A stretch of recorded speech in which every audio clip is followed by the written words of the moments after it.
Good morning, ladies and gentlemen. Good afternoon, Mr. Ehrlich. Good afternoon.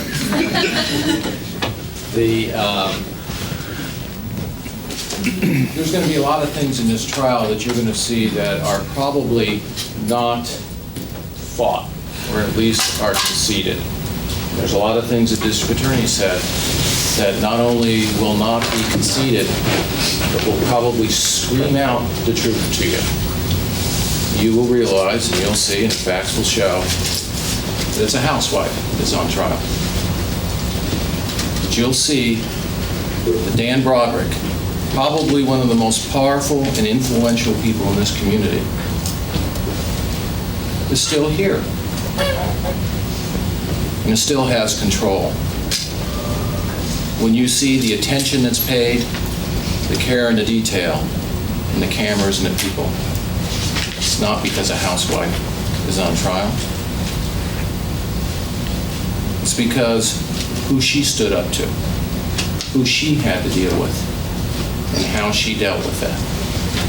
And you will see that throughout the whole trial. Now, the district attorney said that we are not dealing with an insanity trial. You are not deciding whether someone knew the difference between right and wrong. And it's true that that plea has not been entered. But that's not a fact of the case. That's not a fact to say that whether she's crazy or not, or whether she has problems or not. Because in fact, when you listen to what the district attorney tells you, when you listen to what the tapes are, when you listen to her response, when you listen to the evidence of the case, you'll know that the facts of this case are somebody who will be described by the mothers, the neighbors, and the people who knew her before Dan Broderick decided to go on his act of destruction. That she was a mother, that she was a teacher, she started her own daycare centers. Even at her own safety, when they didn't have money, she worked during the day with daycare centers and at night as a hostess in a restaurant to help bring in money so Dan Broderick could have a private practice, so he could start on his own. And you will see that at some time in 1983, in 1984, in 1985, that there was a change. And you will hear from the evidence and from the people how the change took place, and how Dan methodically, and from the very beginning, and with malice aforethought, gaslighted this person. And you will come to understand gaslighting from an old Charles Boyer movie. Now a term that's fairly common, and that means that when you want someone to appear different, and in that movie, obviously what he did is he wanted to destroy his wife. So he set upon showing that she was crazy, set upon showing up that there was a circumstance that justified his behavior. And you will see through the evidence that that's exactly what happened here, and continued to happen, and continued to happen. And Dan Broderick did not respond like a man does to his wife, to honor, to obey, to protect. He decided that it was control, that what a marriage is about. And if they were going to have a split, it was going to be on his terms. She had no right to be angry. She had no right to be mad. He could do anything he wanted to. But his reputation was so important to him, so important, that he was going to make sure that she would be destroyed before he left somebody to talk about the private Dan Broderick, the things he did. Elisabeth Broderick in October, November of 1989, found herself somewhat on a bridge. What do I mean by a bridge? What you will hear from the evidence in this case is that she was hit by an avalanche. And the avalanche was one of litigation. And the easy thing that people will say is, Betty, why don't you get on with your life? Why don't you go to work? Well, she didn't have her children. She didn't have her assets. She didn't have a life. And you'll see that through the evidence, when she got jobs, she got served at work. When she had jobs, there was answering machines where she would find out that she was getting a 4-hour notice for a hearing. She would be served with paperwork while she was at her jobs. As you heard in one tape when she would go to work, that would be the weekend that Dan Broderick, seemingly in violation of what the doctors told him, would dump the children off and then would tape her response. Because she had to go to work at a $75 a day job. She didn't have a job that gave corporate income of well into the millions and personal income without those benefits of well into $1 million. He didn't care about that. All he cared about was to make sure that she was off balance. You'll see, and I'm just going to give you at least one example when there was tapes of the litigation that was going on. Get on with your life. Get a job. Give up your children. Give up the things that you had worked for. As you see the red lines, those were the court actions. Those are the paperwork, those were filed.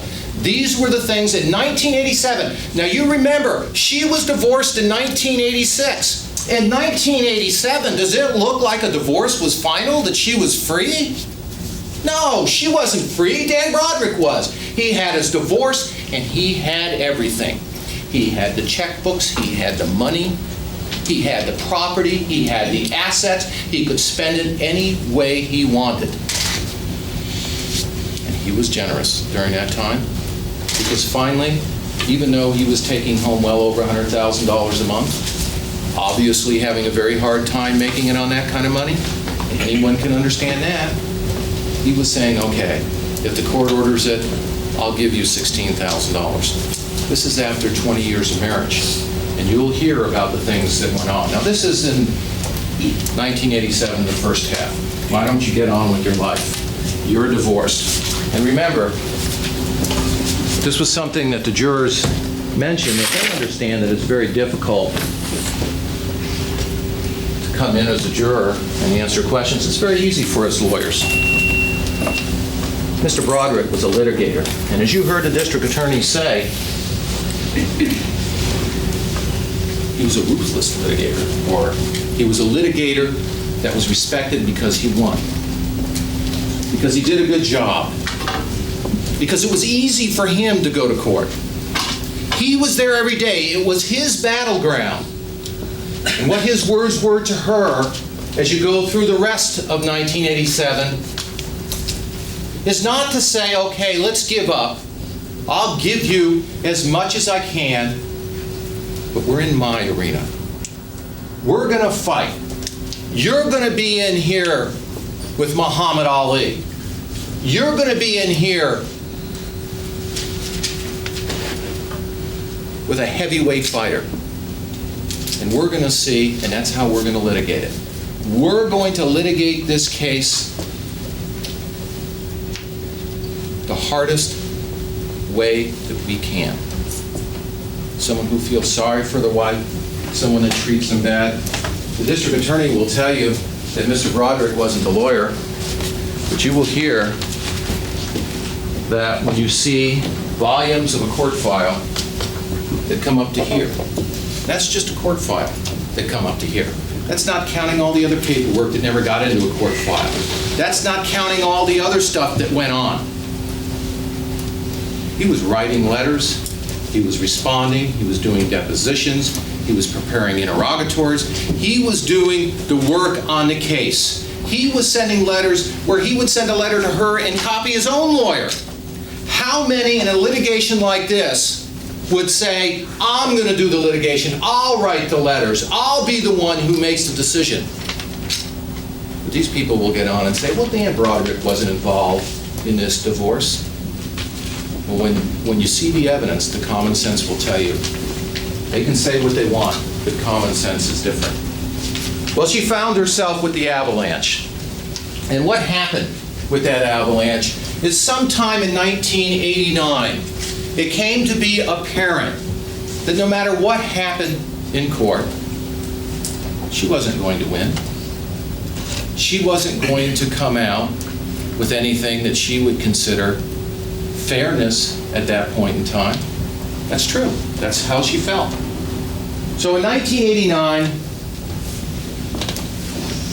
she tries to dig her way out of the avalanche. And you will hear that, yes, she was wounded. Now, it's easy to see wounds when someone is crippled. It's very easy to see that when someone steps on a landmine and they no longer have a leg. But what you will see, that this person who was wounded and wounded deep, mentally and ultimately physically, during that period of time, was in a severe state of depression. And the depression was, and the anger was, as much at herself as anyone else. Because she couldn't dig out of the pit. She couldn't get past the avalanche. And when you think of an avalanche coming at you, you realize how frustrating it is as you try to move up and the rocks keep bringing you down. And that's where she found herself. But she tried to deal with it. So in 1989, she decided that she was going to do whatever she could to get the children back. She was seeing a doctor in 1989. 1989.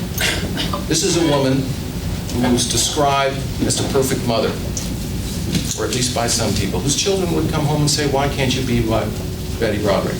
This is a woman since 1985 has not even had the right to call her children up on the phone.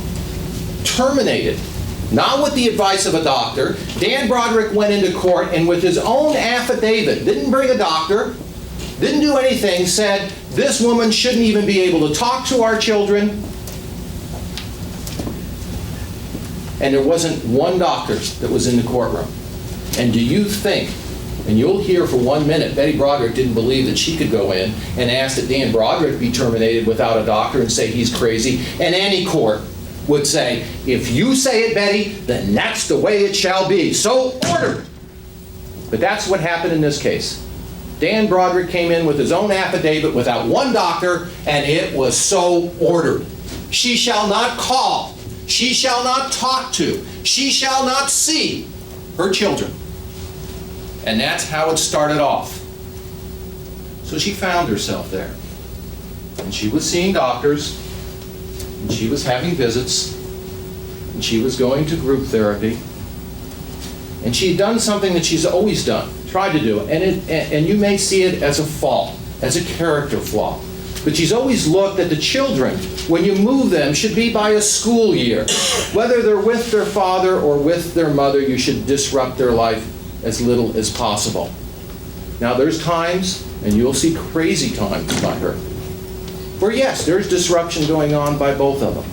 But that's one of the things she wanted to. Now, she didn't trust what was going on. And she didn't trust what Dan Broderick would say. Because for him, delay was everything.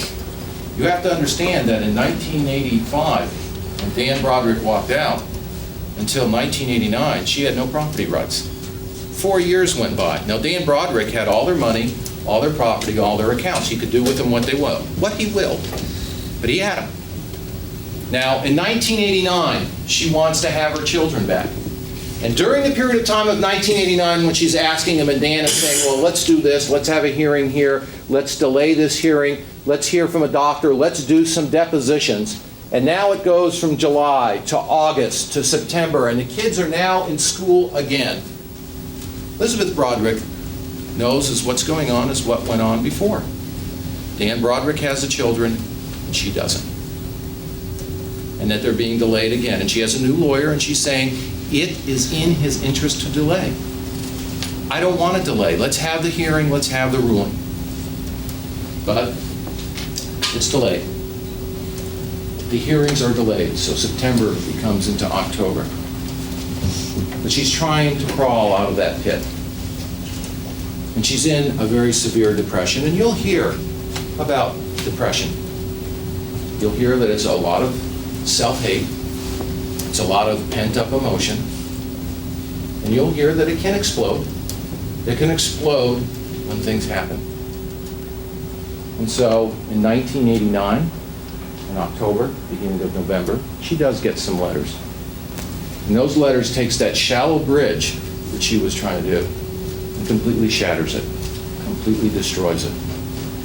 Now, to understand where she is and where she comes from, you have to understand who was Betty Broderick. You have to understand the evidence that you will see in this case as to the marriage and why she felt strongly about where she was.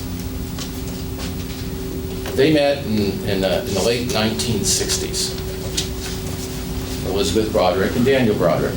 Elisabeth Broderick, during that period of time, was a very young, vivacious, very pretty girl. Had lots of energy, worked her way, and was working while she was in school, belonged to a model club, would work for department stores, would make extra money and be able to get clothes by modeling at night. Was a very good student. And so during that period of time, she went back to Notre Dame with friends, because that's where her family went, that's where friends had gone. It was a place that they went. And they went for a football game. And when she went there, she met Daniel T. Broderick. And when she met with Dan Broderick, he was a funny guy. They had a good time. He was kind of a fraternity guy, liked to party. In fact, when they sat down, he wrote his initials, Dan Broderick, and then AMD next to it. And she asked what it was, and then he said, almost a medical doctor. They talked. He explained how he was going to be going to medical school in New York when he learned that she came from New York. And so during that period of time, she left. They started to converse through the mails, every so often through the phone. And what happened is a love affair. A love affair developed between the two of them that was there. He came from Pittsburgh, large Irish family. She came from New York, large Italian family. They had some of the same values, same religions, same beliefs. And she came from a time born in the 1940s, and back east where families have lived for a long time, where you believed that what you did is you worked very hard for what you got in life. And the family was a unit, and that you all worked together. And she came from a family that believed in very hard work. And while her brothers went to school, and when they were through with school, they worked very hard and were very successful. And it was the same for the women. They either had that choice of working very hard, and there was nothing wrong with being a very successful woman who complimented your husband, who was somebody who was able to help him get a family that you both agreed on. And that's what she wanted, and that's what she looked at, and that's who Dan Broderick appeared to be to her. She was somebody that could have her choice, at least at that point in time, of a lot of people that'd be successful. But it seemed to be that the values that she was talking about seemed to be the ones that verbally he was accepting at the time. So he came to go to medical school in New York. And yes, the family paid for medical school when he was there, paid for the room and the board and the tuition, and they started dating. And they dated all through the time, the first 2-3 years of medical school. Now, she was working full-time, and she was going to school too, because she wanted to be a teacher. And there was talk of marriage, and she said, no, I want my degree first.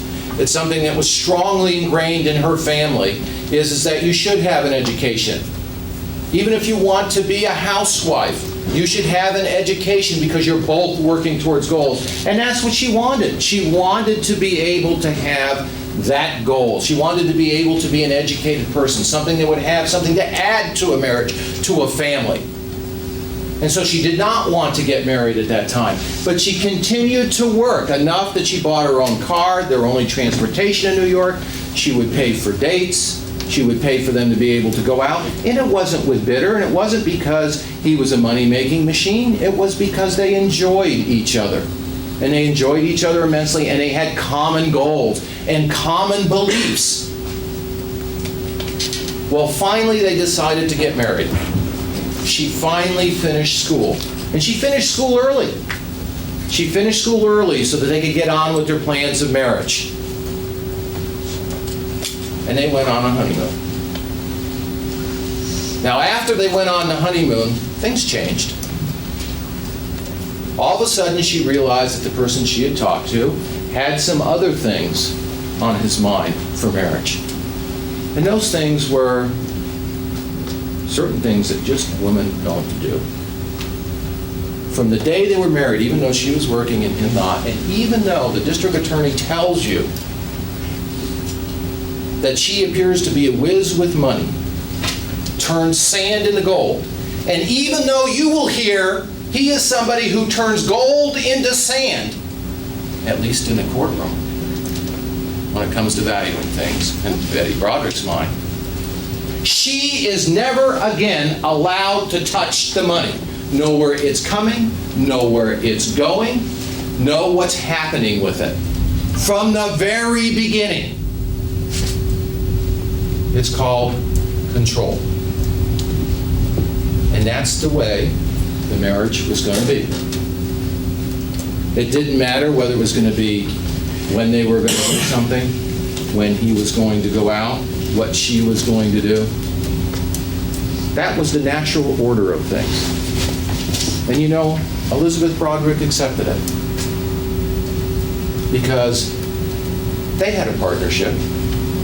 They had a marriage. And you give and take. And you say, well, of course this isn't even. This isn't the way I'd like it.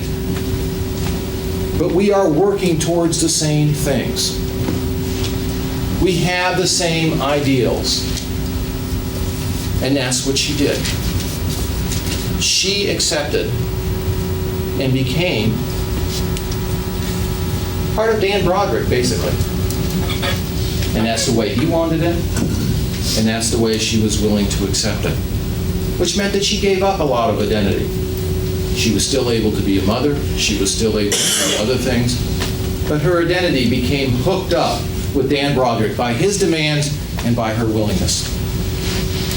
Well, he graduated from medical school. It just so happened that she got pregnant on her honeymoon.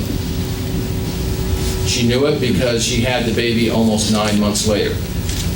But she became pregnant right away. Now, this is a woman who you will hear thought of nothing but money. Married someone for a money-making machine. Only her interest came first. It seemed to be he was a doctor, and it seemed to be that if you wanted to make money and you wanted to be rich, and that's your only concern, is you're going to start making it right that minute. And things, the sky is the limit. But Dan Broderick wanted more. He wanted to become a lawyer. Now you have to realize that here's a woman who's had a baby. And when she had the baby in January of that year, she never told anybody that she was pregnant. She worked up until the last day of her pregnancy. And she started working immediately after the baby was born. Didn't miss a beat. And that's because the family needed the money. And they needed the money, and they needed to give Dan Broderick the benefit of working. And that was something that she willingly did. Not because she was hungry for money, not because she tied on to somebody, but because that's what the request is. That's what was going to make him happy, and that was something that she was willing to do. That summer, with a baby, they went to Pittsburgh. She worked, she went door to door, selling Avon-type products throughout the whole summer, because now they were going to law school. And when they went to law school,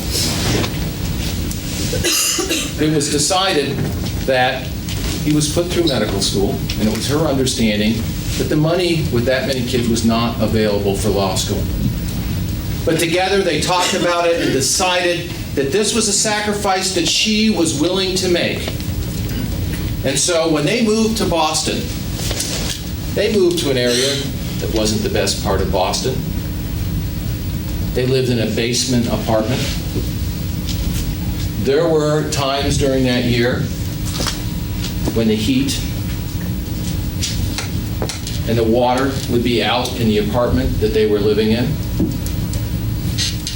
She was working during the day doing child care for working mothers in the neighborhood to earn money so that they could live. And at night, she was working in department stores and selling things door to door again. And this is because this is something that Dan Broderick wanted. He wanted to be a lawyer as well as a doctor. He wanted to make a lot of money. You will hear those words echoed again by Dan Broderick. But that's something that she said, she didn't begrudge him for that. She realized that going to law school was hard work and that there was a need to have somebody at home who was willing to have a child at home and who was willing to daycare during the day and go out at night and work. And the reason that she went out to work at night is because the children were young. And the baby would sleep when he did his homework, and she didn't begrudge him. And he was someone who liked to eat well, and she didn't care because she knew that it was something working for the family. So if he wanted steak and potatoes, that was fine. If they had to go and sometimes go to food handouts, that was okay. And during that period of time, Dan Broderick liked to dress well. He liked to spend money on that. Took flying lessons during the time that they were in school, but those were things that were important to him. He saw his career in front of him. While they didn't have people from law school who came to visit them where they were because of the lack of money, and because his need to be portrayed in a light because of his image of a successful person, someone who's gone through medical school and now has gone through law school and wants to be able to keep this image up. Well, a second child was born. You will hear that during the period of time that she was married to Daniel Broderick, that she went through at least 9 pregnancies with Daniel Broderick. They weren't easy. She had problems. She had varicose veins. She thought that, or at least was told, that even having children was dangerous to her health. Even working at times where they were trying to keep his practice going and was working as a hostess, where it could be endangering to her life to go ahead and do that. That was the history of these people. The history that they had. And it was a hard history, but again, it was one that's something that she accepted. Even if Dan Broderick wasn't there for any of the times with any of the babies, it was something that she accepted. And said, we are working towards something. And it's something that Dan had always told her. So all through law school, she continued daycare during the day, working at night, whatever odd jobs she could get. And sometimes not in the best neighborhoods of Boston. She would go ahead and she would do it because they were working towards a common goal. Dan Broderick never tried to divorce her, never tried to leave her, never said what yours is yours and what's mine is mine during those periods of time. Never told her during those period of times that these goals are separate goals, that when I get to the point where I'm happy, you're out of here. You're old news. Never told her that during those periods of time. But they continued on. Between his second and third year of law school, they came out to California. They all packed up in an old car, and they drove all the way out here in California so that he could do a summer internship in Los Angeles with a firm. And while they were here, they heard about San Diego. What a nice place it was. So one day they came down to San Diego. They visited San Diego. They liked San Diego. They looked up the name of a number of firms in San Diego, went back to Harvard Law School, where Dan was going to school, and to Boston, where Betty was working day and night while he was going to law school. And you will hear that, yes, they were getting student loans. Harvard is not cheap. Dan did not settle for second best. He did not settle for the cheapest to go through to get it. He had to have the best, and they had student loans. You will also hear the fact that something that bothered her later on is that after her divorce, whether it's legal or not, she was mad because even though she got no credit for the practice after 1985, when Dan walked out of the house with their accounts empty, that she was still paying for his student loans in Harvard. 1986, 1987, 1988, until the divorce was final, when he was earning, his corporation was earning now almost close to $2 million. He was making large amounts of money in his personal income. Of course, that wasn't hers anymore because that's what happened. She just had to pay the bills. But they borrowed money to go through school. But she also worked her fingers to the bone, because student loans do not get you through, do not put bread on the table. So they went through their last year of law school, and he graduated. And he came out here to California. He came to work for Great Carrier. Now, I know that the district attorney said that the only reason she married him was because he was a money. I'm going to object to the argument. Just don't refer to what she said, Mr. Ehrlich. The evidence will show that rather than someone who insisted on being hooked up to a money-making machine, they moved to San Diego, where Dan Broderick was making about $13,000 to $15,000 a year. And they were living in Claremont, is where they first moved into San Diego. They moved into an apartment building, and it was in the apartment building they lived for a number of years. Now, she had a teaching credential back east. She was able to teach. When she came to California, she didn't have a teaching credential. And at first, she worked in daycare centers and nursery schools. And she realized fairly quickly when she was working there that a number of things. First of all, your own child care costs more than she was making working in that job. So it was really a dead-end thing. And she could make more money by being a hostess, working in jewelry stores, working in department stores, and trying to do daycare, where she would watch people's children and they would pay her.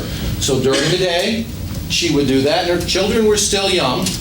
And at night, when the children were in bed, she would then, after they were fed and after the meals were made, she would then go out and work in a Black Angus or other restaurants as a receptionist, where even though she had varicose veins and problems, she would work until 12, 2 o'clock at night because the family needed the money. And it wasn't that they needed the money for mink coats or for furs. They needed it for food. They needed it for shelter. They needed it for clothing. And they lived very modestly in Claremont. At some point in time, they even finally went to Sears and bought their own furniture on credit while they were living there. And she went through more pregnancies. Now, when she was there in Claremont, the house caught on fire. The house they were living on, the apartment building, and everything they owned was burned down.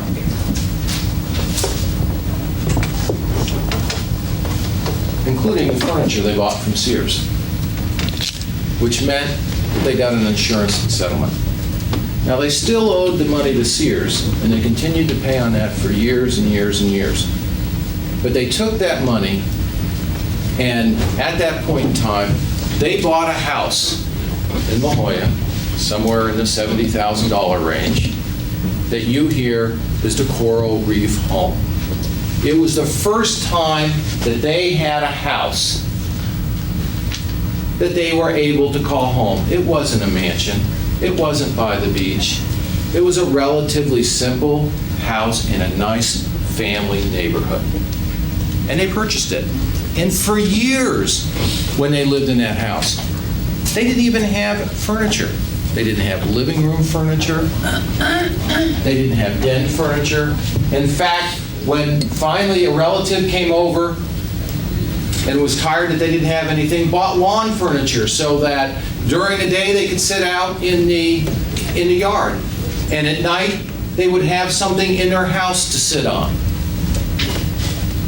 And you will hear that this is not a woman who was saying that I have to have more, that you have to go out and work a second job at night. Mr. Broderick, that this is money that I want to have. This was someone who pitched in every step of the way. Said if we have to do without, we have to do without. If I have to work at night, I have to work at night. If I have to take children in during the day, I'll take children in during the day. And it continued. In La Jolla, many, many mothers brought their children for Elisabeth Broderick to watch because their children enjoyed it and because she was good with them. And so you will hear and you'll see that at that point in time,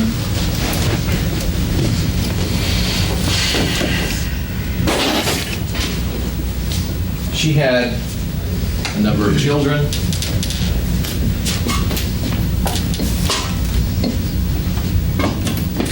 And you'll see that basically what she was at that point in time is she was, and excuse the term, she was not someone who was a socialite. She was someone who was a Claremont housewife. She was happy. She had her children. She had everything that she wanted in life. The things that are most important for her in life that she had. Now, we all have dreams, and she had dreams. Her dreams that her children would go to college, and they would have wonderful prom dress, and there would be family vacations and family to get together. She had those dreams that she had, but she had the lifestyle that she wanted. She had a family unit. She was a mother. She was working towards things. It wasn't at that point that Daniel Broderick said, I'm going to leave. I'm not going to be here. He never said it at that point in time. He didn't have his millions. He didn't have his successful private practice. Daniel Broderick was a husband and a father like anyone else, and he was happy at that point in time. Never did he say, okay, now it's time that you're gone. This marriage is unhappy. He had someone who worked, who broke her fingers to the bone, who went to work when it was physically even dangerous for her, and that's fine. That's wonderful. That was okay with Dan Broderick because it was to his advantage. And so at that point in time, she had the things. She had who she was. She was a mother at that point in time. And she was a very beautiful woman. And everything seemed to be fine as far as marriages go. Now you will hear that what a perfect marriage is to people doesn't mean, and it didn't mean to her, that it was bliss. That everything just seemed to work perfect, that he was the perfect man and she was the perfect woman. But it was a perfect marriage because they had their agreements. They had their understandings. He was who he was, and she was who she was. She was willing to efface herself for him because they were working towards common things. She had a dream that's not a bad dream. That when your family goes for outings and goes for trips and you have grandchildren and you have homes and you have memories and you have a lifetime of memories that you have. Not a bad dream. And that's what she had. And that's what she worked towards. Now during that period of time, as I said, everything wasn't perfect. She was not happy with things that were going on, or at least things that were happening to their marriage because of what she perceived was happening at the firm that they were on, Craig Harrier. She was in her late 20s. The things that were important to her were the family things, that everyone was part of the family. And those things are hard to deal with. And for her, whilst the things that she was willing to accept when she's 19 and 20 in a husband without children, becomes a little bit different as she gets a little bit older. She expects that, well, it's a lot of fun to go out drinking with the boys, playing games, doing this. But as you have a children and responsibility, there's other things that you should be doing. There's other things that we geared towards that we wanted. And so, yes, she talked about the fact that there was not the kind of things, that they were off track, that things were not going the way they were. It was very hard being a mother home with, at that point in time, 3 children, and working a job when you came home, and not complaining because you knew your husband needed the peace and quiet to be a litigator, a gladiator in a courtroom with what he was. So she dealt with those things. She put up. But they went to a retreat because she said at that time is that there's things that are more important.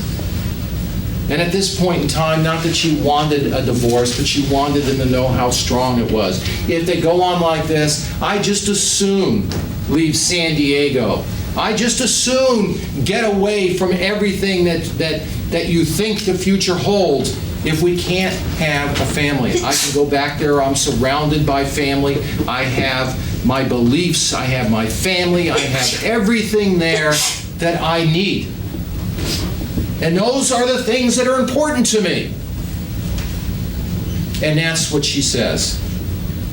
Now, it is not true that Dan Broderick will not be able to speak about who he was and who Elisabeth Broderick was at this trial, because at the retreat, he told us, he wrote in his own handwriting what their beliefs were. His beliefs were not, and the facts will not show, that he wanted to get rid of Elisabeth Broderick, that she was a money-spending fiend, that she was never happy, that she was demanding. I remember when I was in school thinking about my personal relationships would get the attention they deserved after graduation. What he told her. We go through school, and yes, it's going to be hard on you, but that's what school's all about. I have to work hard.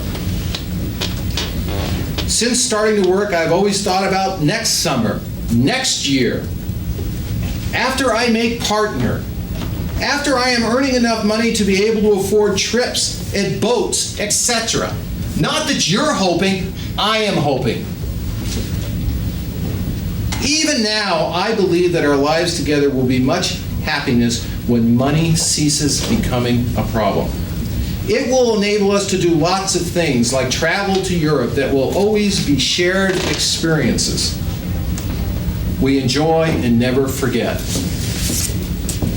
He knows what she wants. She wants things that anyone who really believes in family wants, who really believes in relationships wants. And he says, yes, I want those things too. But please wait.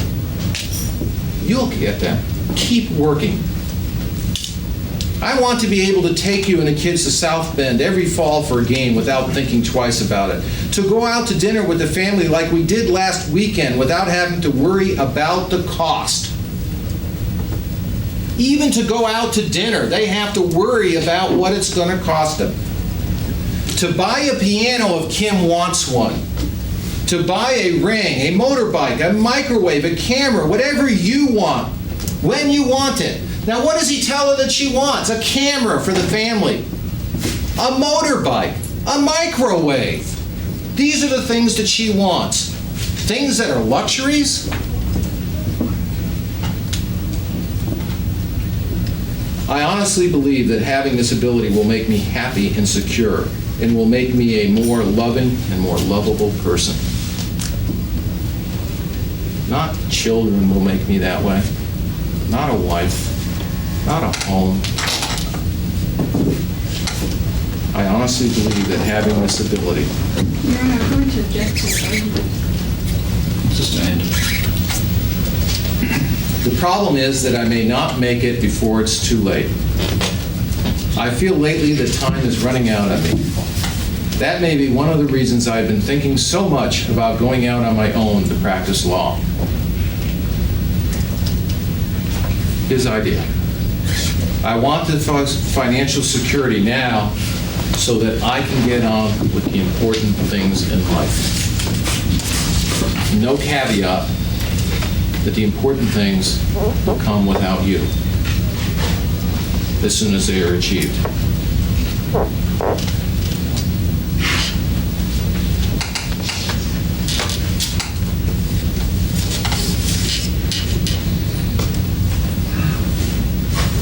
I feel that I've made many sacrifices and worked hard to get in a position to be successful.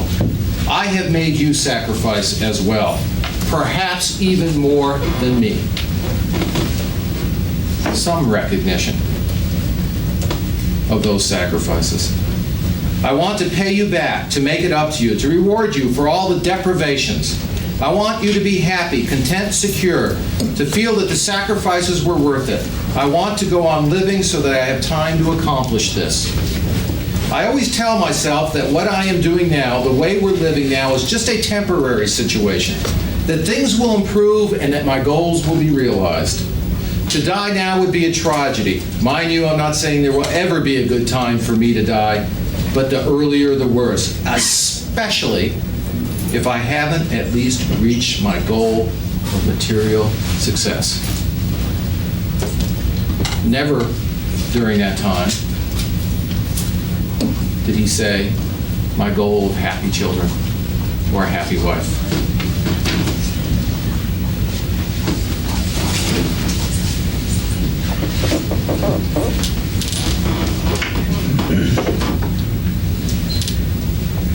There will be testimony as to some of the reactions Elisabeth Broderick had. Some of those reactions have to do with the way that people react in a relationship that's controlled, a controlled, domineering relationship. It's called all different things. Some people call it battered woman, how they behave, how they do certain things. Someone who controls their life, whether it be through physical force, emotional force, or with threats. And you will hear that during this period of time, and through the relationship, that a lot of the elements that were there, that are present in those kind of relationships, were present in Elisabeth Broderick's relationship with Daniel Broderick. You will hear that at some point in time, Elisabeth Broderick got in a fit of anger from Dan, got a black eye. It was seen by some people at a Blackstone ball that they went to. And what it was, and what they'll tell you, that has to do with at least the psychological effects of battering. It's not that only if you are somebody who keeps hitting somebody that makes that relationship, but if you are somebody who dominates and controls by fear and physical pain, that there are certain responses, a certain way people react. And you will hear that Daniel Broderick would rip a door off a closet, throw it out the window, would smash the garage door, smash motorbikes, smash lawnmowers, would smash aquariums, would throw and kick the dog in fit of anger when he was angry at people. And you will hear that in their family it was behind closed doors. The children didn't know what was going on because when there was to be an argument, it was protected from the children. And how it was is they would go into the bedroom. And there was always the fear, and it was what Daniel Broderick said, watch out, you may be next. And what will you see is developing is that system of isolation, whether it's from her family, or whether it's from her beliefs, or whether it's from whatever there is to isolate, to make sure that there's the control in the relationship, that he is the one who makes the decisions in the relationship, and she is the one who listens to what he has to say, whether it's controlling the money, whether it's controlling the assets. It's one that he is in complete and utter control of. And it's a relationship that she fosters, because that's the relationship that they have. And what ends up happening, and you will hear through the evidence, that at various points in times in 1986 and 1987, Elisabeth Broderick comes home and she gets calls. She has a message on her answering machine from the kids crying, saying, I don't want to be over here, I'm getting beat up. There was a time when there was a car accident, the kids were left alone. There were times when she would hear screaming and hollering into the phone and crying, Mommy, why don't you call me? I want to hear from you. Where are you? What's going on? And then she calls the phone. And what she gets is the answering machine. And either the phone is unplugged or the ringer's turned down so that the kids do not know that someone is trying to be reached. And what happens is that Dan Broderick does not go into court and say, here are all the messages. Elisabeth Broderick might call 10 times, 15, 20 times in a day after her kids call crying and screaming, "Where are you, Mom?" He edits out the 14 messages where she's begging to take the machine off and to answer it, and puts the one messages when she finally gets angry at the machine and screams at Dan Broderick. You will not have an original tape. They will all be edited by the Gladiator. They will all be edited. And you will hear through the testimony that at some times, Linda Kolkena would stand next to the phone, knowing the ringer was off, Betty trying to get hold of the kids, and would almost cheer when Betty would finally leave a message on the machine. Wait till the court hears this. We can go into court now and say how dismayed we are getting these messages, and that's what happens. They go into court and say, oh, this is just horrible to us to hear these messages. While at the same time, they cheer when they get them. Now, you will hear in 1986, Elisabeth Broderick, at some point in time, there were things that weren't going well, and she started receiving some messages from Linda Broderick. She got a message in the mail, and it was a picture of Dan and Linda Broderick when he was sworn in the bar. And it says, "It must kill you two to see these two happy together. Eat your heart out, bitch." She ends up getting at some point in time some wrinkle cream commercial. She hears that Linda is a great person who can impersonate people and makes lots of impersonation and fun of Betty. When they're there at home, what she hears is that Linda calls her crazy, tells her kids, "Your mother is crazy." And then the kids come and ask her, "Mom, are you crazy?" They say that you're crazy. And she responds by using cuss words, while saying your dad is a fuckhead, or she is the cunt. But the evidence will show that the biting, horrible things is when her own children come to her and say that she's crazy. And the purpose of it is, and to keep them away, and as she believes, as Dan does not believe, no matter what he does, that he should have children that talk bad. It doesn't matter how he treats his wife, she should not say bad things about him. She should love him and respect him and not say bad things. And those are the things that are there. She has at some point in time, later on, sent wrinkle cream commercials to talk about her looks, about how she has. When they send her things for the divorce trial, Linda leaves the notes on them. And you will hear that Dan is meticulous. And this is somebody that knows what they're doing. And this one is on Linda Kolkena's little stickum that says, D, this pile is for the fat one. Now this is, and then there's another one. This is one where her favorite Christmas present to send people was candy. So she charged a lot of candy. B, have you looked at these? No question how she keeps her girlish figure. Now these are things that are sent to her while they're going through the divorce. And while she's there, during the time that she's told that she is not allowed to have the children because at some point in time she uses a cuss word, she is being told that when Linda is walking around the house, around with 8 and 9-year-olds, and around her daughters, and is wearing see-through negligees, and there is complaints from the kids, and there is comments made about it, she basically says, and there's a comment about my mother didn't allow that kind of stuff and wasn't that kind of person. Well, your mother is crazy. Who cares what she wants? But those are things that affect Betty. She says, what's wrong with the kids going around, having cars, driving with people that are drinking, going on motorcycles in the rain, on the freeways, where somebody's hanging around where they're not married, with young children, wearing inappropriate clothes. But what ends up happening is that these tapes are made. They're edited, and they are brought into court for her to deal with. And so through 1987, there's a number of contempt charges and a number of times where she screams and yells into the phone.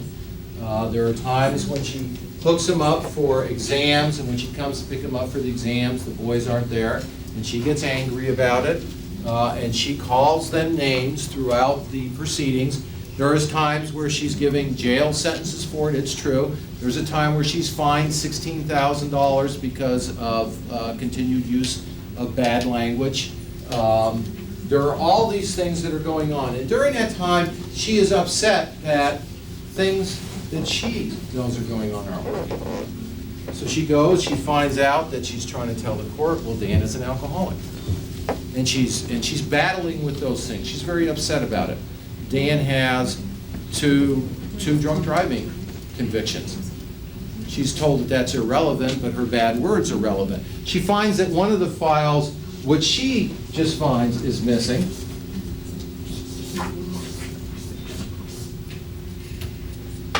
From the court file. She also finds that there's preferential treatment. This leads her to believe that in the court system, Dan has got powers that he can take care of these things, that he can make sure that he doesn't get sentenced like other people, even when it involves these kind of charges that are not civil in nature. He gets a ticket for going too slow while he's on probation in his Corvette, and she goes to check that out to prepare for the hearings. The ticket ends up being missing from court records, nothing ever done with it, nothing ever happened. And she knows, it's in her mind, that this is somebody who's got the court system by the tail, and the things that she finds seems to indicate that. Someone who's very concerned with their reputation. A divorce file, the divorce hearing gets sealed. It's not open to the public. And she writes on the court files. You'll find that she writes some swear words on the court file. She goes in, she doesn't have a lawyer, and at some point in time she looks at the court files to see all these papers that have been filed. She writes lies, cunt, fuckface. She puts all those on the court file, and then shortly after that, when it's transferred the case, the divorce file ends up being missing. It's discovered after she's arrested for the homicide sometime later. The divorce files are found. But those end up being missing. All the ones that at least had something that would appear to have anything to do with the language, those end up missing. When she goes to court, at one point in time she goes to Judge Joseph's court, and when she walks in there, and she walks in with Mr. Broderick, Judge Joseph, and this is the person who finds her and puts her in jail and does other things, says, Mr. Broderick, what do we owe the honor of your presence here in the courtroom? And when they said, well, it's my own case, and Judge Joseph says to Mrs. Broderick, well, do you mind that I hear the case? I know Mr. Broderick. She says, yes, in fact, I do mind. He says, well, that's too bad because you have no ability to get rid of me, and I'm going to hear the case. It's been assigned to me. And that is the person who hears the case through that period of time. Well, through 1987, there is no settlement. Elisabeth Broderick writes a letter saying, let's settle the case. And she asks for $1 million and $25,000 a month for 10 months. By the way, and she gets a one-line answer, not okay, we want to settle the case, let's negotiate, let's do something. She gets a one-line answer, your offer is refused. No counter-offers, no discussions, it's just the answer is no. What makes Elisabeth Broderick in 1989 upset about her divorce is that she is determined, or at least she gets awarded more than her offer. She gets awarded more than the offer that she made in 1987, but Dan had already spent it. He'd already done it on all the investments that he kept, all the losing investments that Larry had. And she knows about the investments, and Dan does, and Larry does. So, yes, you're entitled to more than you asked for, but by the way, that money was spent for you. Much more than that money was spent for you, for condos that you weren't allowed to go to buildings where you didn't get the tax deductions. All of that money is gone.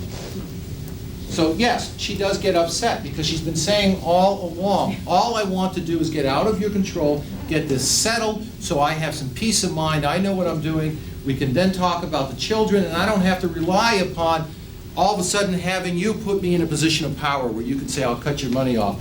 And what you're going to see is in 1986 and 1987, that when he was giving voluntary support, he instituted his own fine system. He was the judge and the jury.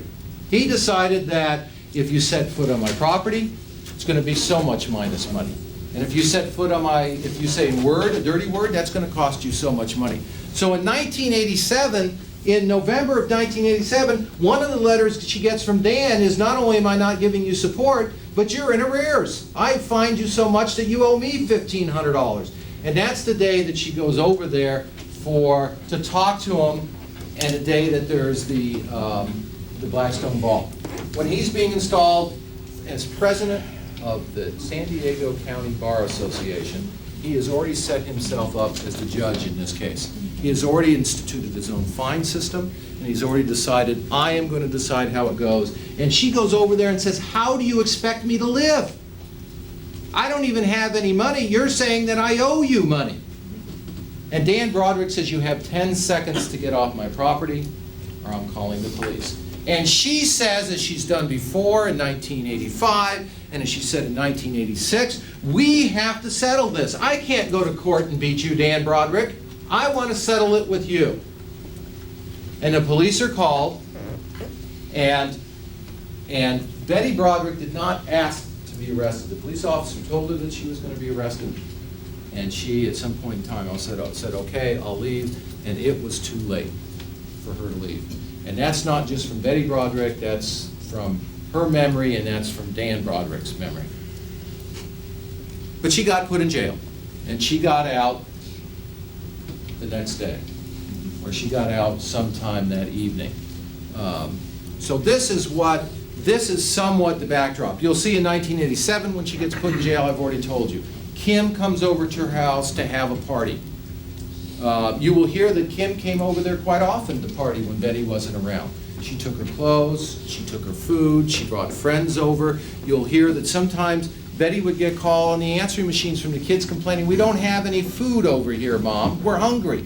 Will you bring us some food? Will you give us some money? When she was over at Dan's house. She was told that the boys at one point in time got hurt on an electrical wire.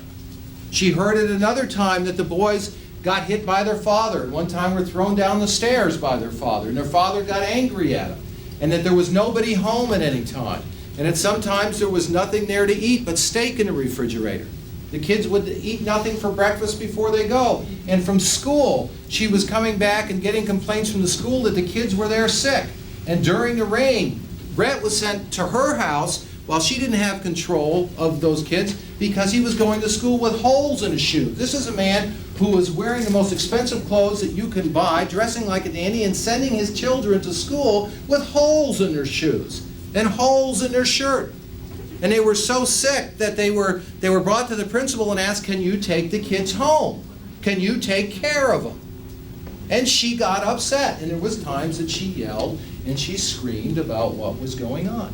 And this continued through 1987, and it continued through 1989, 88. And so finally in 1989, the end of 1988, beginning of 1989, she had hired psychiatrists, she was seeing people, she was trying to get the children back. She went to court. Now, Elisabeth Broderick will testify rather than her getting a lot of stuff and Dan not getting his way in the divorce, she'll testify that while she got some of the money that was there, basically what she was paid other than the house and the payment she got was, of all their investments and everything that was there, was $28,000. That's what money that she received out of the divorce. Objection, Your Honor, that's incorrect. Sustained.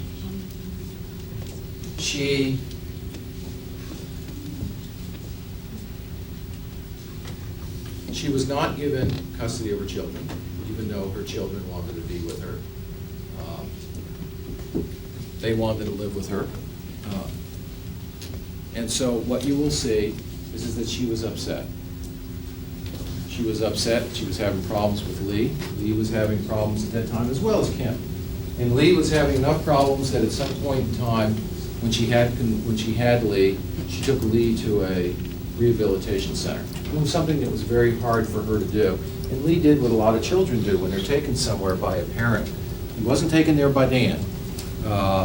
What Dan did during that period of time is, and Betty believed that that was because Lee was supportive of her, is Dan took Lee out of the will. Just said, you're no longer going to be in my will, I disown you. But Betty took her to a clinic.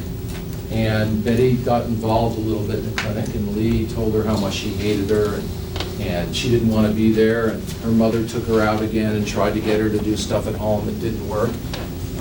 And after the divorce in 1989, when Lee came, the day that she learned that she wasn't going to get her custody of her boys, Lee, that night, the evening before, they'd gone up to LA, visited her sister. Lee had said she was too sick to go over to her sister's house. Her mother was very disappointed in that. And the next day when they came home, Lee said she was going to go out on a date, even though she'd been too sick. And her mother said, I don't want you to go out. You have problems. I don't want you out all night. If you go out against my wishes, I just can't control you. You can't live here. And Lee went out that night, and Betty told her. When she came home the next day, very depressed from being told that she was not going to have her boys, even though this was the first time in 5 years she was given any right to visit them, any right whatsoever to visit them, or even talk to them over the phone. She told Lee that she couldn't be there because it wasn't a situation where there was any control. You will hear that in 1989, after finally she started having visits, she visited with her children regularly. You'll hear that a lot of people who come in to testify about what a bad mother Betty Broderick was, in fact, were letting their children go all the time over to Elisabeth Broderick's house, letting them be there, keeping them, watching after them. The children loved them, but somehow that she was a bad mother. You will also hear that during that period of time, she was trying to change things. She got a job, she was working, and in fact, on the day that her house was broken into, what happened is that, and I think I have to just go back a little bit. What happened in 1989? Mr. Early? Yes. About how much longer are you going to be? About maybe 20 minutes, 15, 20 minutes. You want to keep going? It's up to you. I mean, I can go until then, or I can stop and It's up to you. Tell me. I can, why don't I finish up? Go ahead. Okay. 20 minutes, excuse me, may I have 1 minute? Yeah, change back.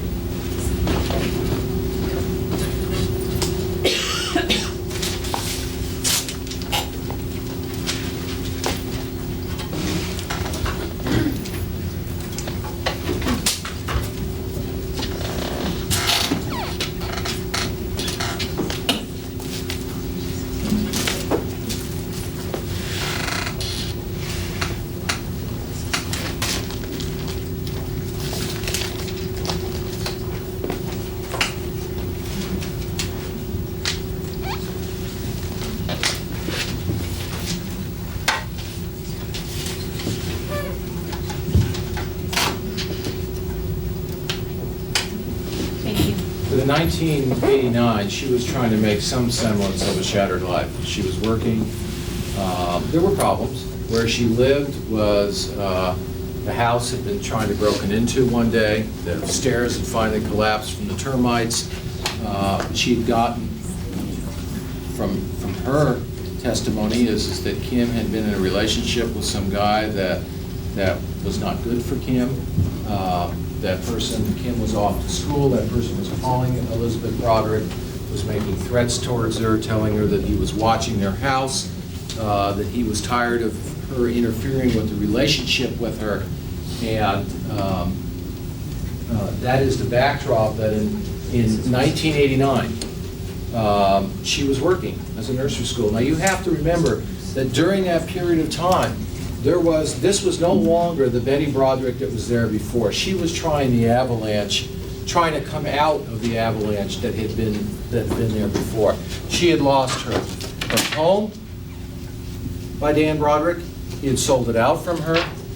When he had left her, he had made it so that she no longer had a social life that she did.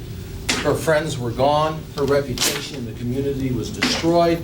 She was told that she was crazy, that she was nuts. And the people who had always been her friends were now saying that she had always been crazy and that she had been nuts. She had lost all of those things. She had lost her ability to the things that she did.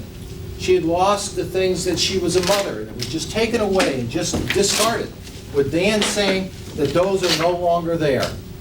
And finally, in 1989, she was told that she was no longer going to be a mother. The one thing that she had just said that you are not fit. And this is something that had started in 1983 and went through 1985, and finally in 1989 just said that you will not be a mother. You will not have these children. And that's what happened to her. And what happened is she was no longer this person who was beautiful, this person who had things, the thing that was popular, the thing that was having fun. She had had all those problems. What had happened is Elisabeth Broderick was becoming old. She was becoming beat upon. She was gaining weight. She was having problems. She was being assaulted from the very beginning. In March of 1989, first of all, she got a number of calls at her work, and they were hung up on. And she got afraid of the 4-hour notice. She realized that maybe something was happening, and she came to her home to find out whether there was something on her answering machine. And what she had found is Linda Kolkena had been in her house and had told her maid that she was a friend of Kim and just looking for something, and had taken a lot of her paperwork, and had come back a little bit later. And she went, and she felt violated, and she had been feeling violated, and she didn't feel like a strong person. And she was having problems coping with life. And she went down to court because there was a 4-hour notice. It was about the wedding list. And she went to court, and when she got to court before 1:30 and thought to herself, I made it. I got here before they had the hearing. Who was leaving the courtroom? Not Tom Ashworth, because Tom Ashworth was now the presiding judge of divorce court. It was Gerald Berry, his old partner, and walking out of the locked courtroom even before 1:30, and when she said, what happened? He says, we've already done it. But let's go back in and make it formal. And so she had already lost. Even though she got there in time, she had already lost.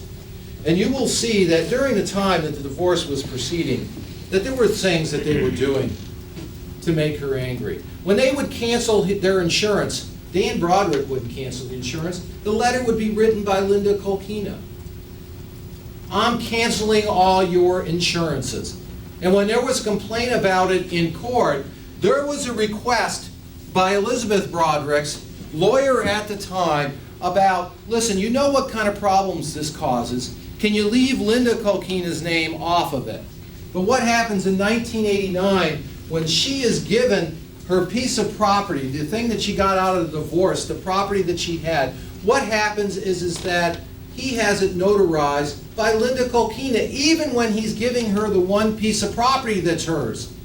He's already been told, why put her name on it? Why cause the problems? Why create the agony? But he does it anyways. He does it anyways. After the divorce decree, when she goes in and Linda has gotten all new china, brand new china, spent a fortune on it. The property that Betty didn't get. And when she lived in the house for a long time in 85 and 86, that was unfurnished, when she did ask for stuff, a lot of stuff Dan wouldn't give her. Wouldn't give her some tables because he says, you know, my file boxes are on the tables out in the garage. I'm using those tables. And I don't feel like putting out tables from the garage. I'm using the house furniture, so she can't have it because I'm using it. The children had begged with Dan, well, what, you only got boxes, file boxes on it. Why can't you give it to her? In 1989, when she asked for their wedding china, something that had no value whatsoever to anybody but Elisabeth Broderick, Linda Kolkena said, she didn't win it in court, and I will destroy it before I will let her have that. She is not going to see it again. And during the time when the name was on the answering machine, Linda Kolkena's, even when she was not living in there, it was her voice that was there saying that you can't get a hold of your children. And yes, you heard the tape, she yelled about that. What was her voice doing on the machine? Interfering with her ability to see the children. So in 1989, and there was another incident when she went off on a trip and she had Danny and Rhett's dogs living with her. And they loved those dogs. Their father didn't love them. But when she went on her trip and she brought the dogs over just to stand on the property and say, I'm going on a trip, you're going to have to watch your son's dogs that I have no custody of, she was fined for that. Because she stepped on the property. So in 1989, she went to court.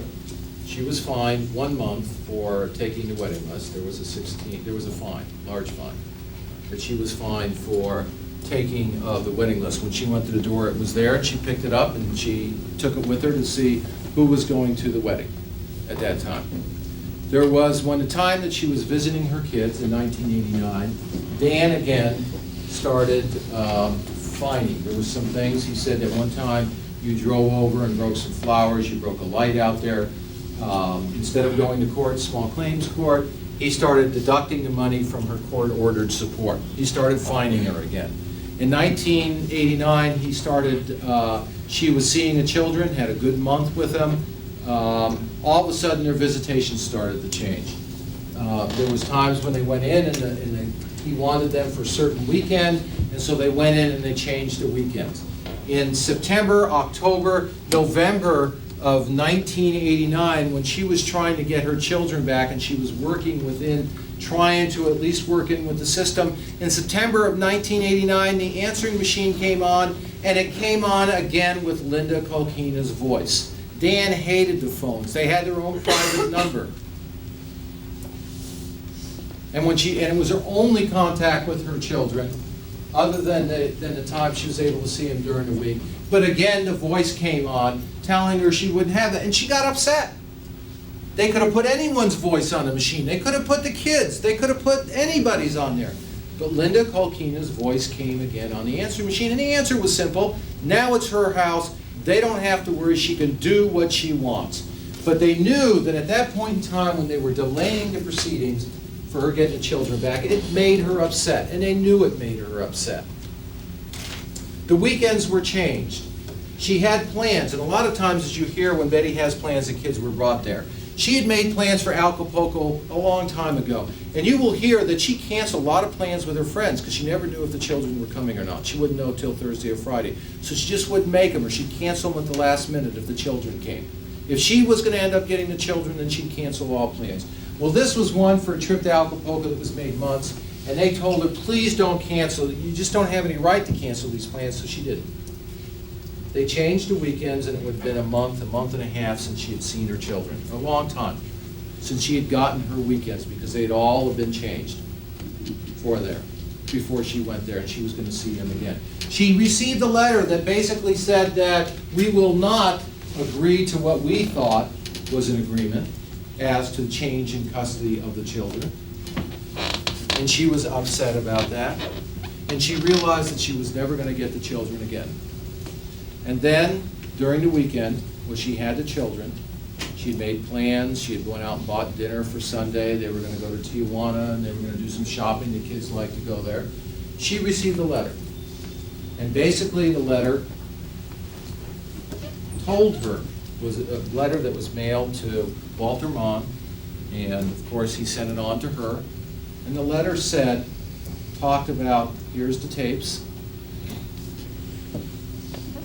Didn't say anything about Linda's voice, just said, here's the tapes, some of the messages. And it says, it sounds like instead of her getting better, like you claim that she is that she's getting worse. And basically said it seems that her mental disease has deteriorated. And it also mentioned in the letter that they were going to bring her back to court. Judge Joseph said, next time I see you in court, you're going to jail. And that's what they told. And so that morning, Sunday morning, after the kids had been to bed and it was quiet, she got up, she read the letter, she got very upset. It was all starting over again to her. During that period of time, since the beginning of '89, since she had got some visitation, she had been fined again, she had brought to court again, the tapes had gone on again, the delays as far as litigating her getting her children back again, it all started. And basically, what her doctors have said, she just needs to be a mother. That's what she is. She's a mother. And as long as you keep these children away from her, she's not going to have any meaning to her life. And yes, you will hear that by everybody's accounts, she was beaten up mentally, physically, she was depressed. That depression is hate at yourself for not being able to dig out of the pit, not being able to do anything to make things right, knowing her children have asked many times to live with her, and her own failure at being able to do the things that would get those children back. And so she did what she's done many times before. She went to Dan Broderick to deal with it. Not to the courts, where she doesn't win, where she feels that there's no answers.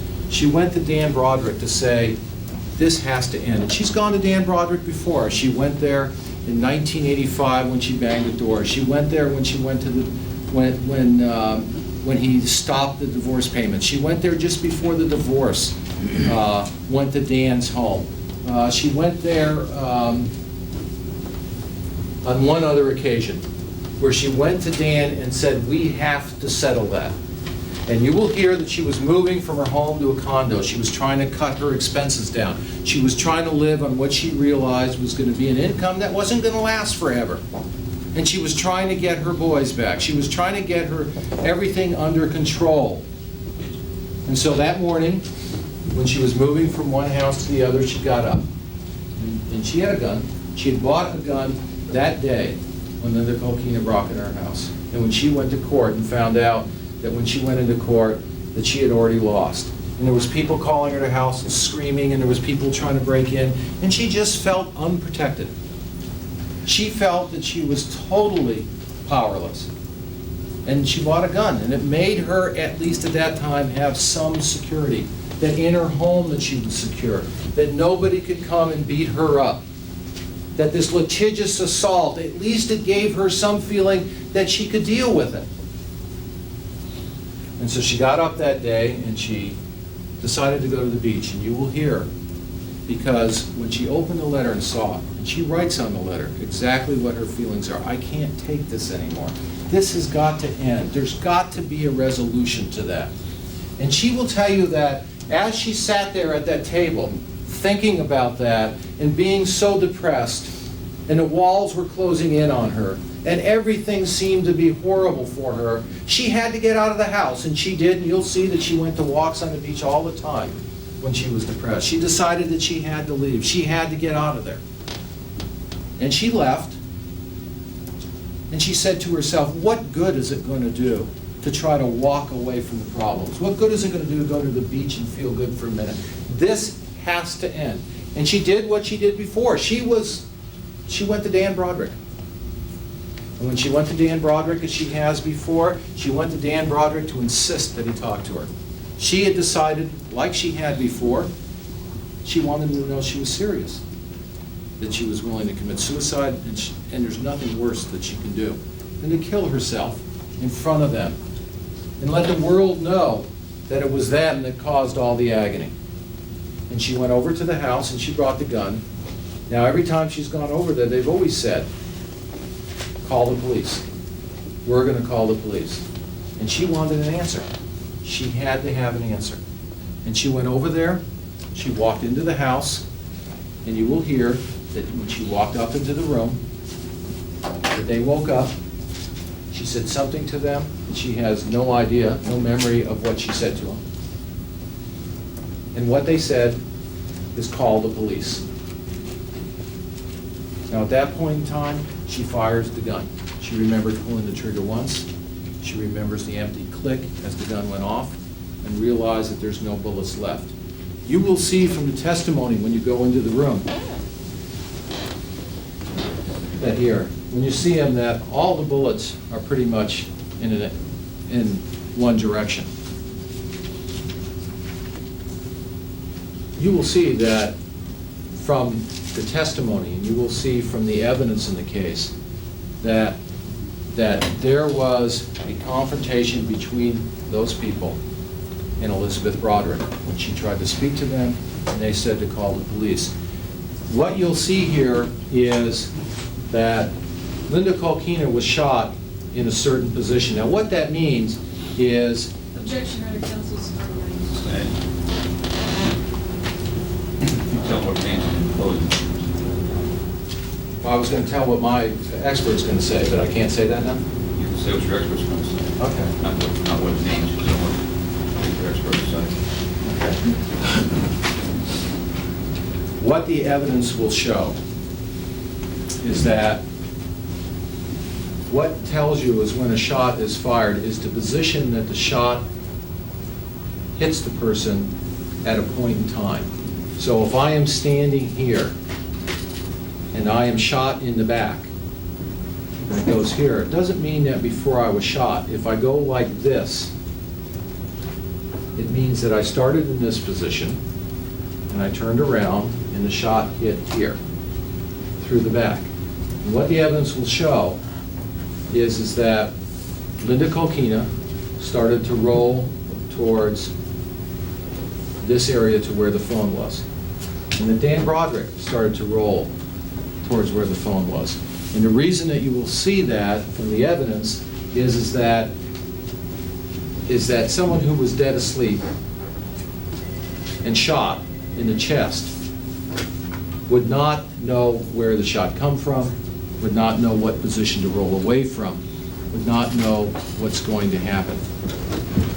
Dan Broderick was shot right at the edge of the bed in this position, and in fact the bullet was found underneath him, even though it was a through and through shot, because at the time that he was going through and it broke the skin, he fell off the bed and he was wrapped up in the bedclothes.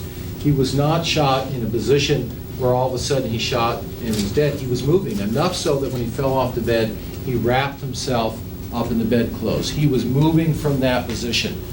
And Linda Kolkena was moving into the line of fire, as you see here, as she is trying to move away from the position of where they are at the time that the shots are fired into them.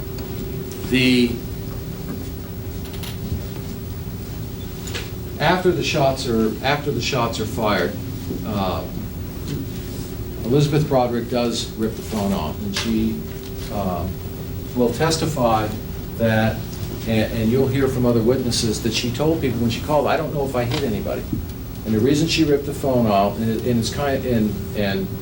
is because she felt that she was in big trouble. She had fired the gun, and Dan Broderick, if he called the police, she would be arrested, and was trying to run away. And when she called people, she was very upset, she was crying, sounded like she was vomiting, and she told them, "I don't know if I hit anybody. I don't know if anyone was shot. It was dark, it was early in the morning when I left." What she did is, you will hear that there was a witness across the canyon who heard the shots. And the shots were as fast as you could pull a trigger. Boom, boom, boom, boom, boom. Those were the 5 shots that were fired at that time. Elisabeth Broderick left there. She then went to a phone booth, called up her daughter, went to her daughter's house, and talked about surrendering herself to the police department. She made arrangements at that point in time to surrender herself to the police. When she arrived at her daughter's house, she was upset. Her daughter tried to give her something to drink. She threw up. She didn't know if somebody was hit or if they weren't hit. They didn't know if they should go to the police. They didn't know if the police would be looking for her, because Dan Broderick knew that she was the person that was over the house. Elisabeth Broderick will testify that when she went over there, that she was crazy. That she was depressed. She was feeling bad, and she wanted it to be over. She wanted for Dan to make a decision. She wanted him to know that she was serious, and she wanted him to make a decision, not to say, "We'll go to court and see, we'll look about it tomorrow," but she wanted to say, "Am I going to get the children or am I not going to get the children? Let's talk it out. Let's do something about it." And she wanted to let him know that if you don't give me the children, I'll kill himself. Whether it was a suicidal gesture, whether she was going to do it, that was what the intent. She went over there at the time, as she had numerous other times when she had gone over to Dan Broderick's house. The testimony will show that she did not go over there with the intent to kill Daniel Broderick and Linda Kolkena Broderick, but from her own mouth and from all the circumstantial evidence, the testimony will show that the reason that she went over there is to stop a situation that was putting her where she was and letting people know where she was and what they had done to her. And I think that after you hear all the evidence, you will reach the appropriate verdicts in this case. Thank you. Thank you, Mr. Early. Ladies and gentlemen, we'll take our afternoon recess at this time.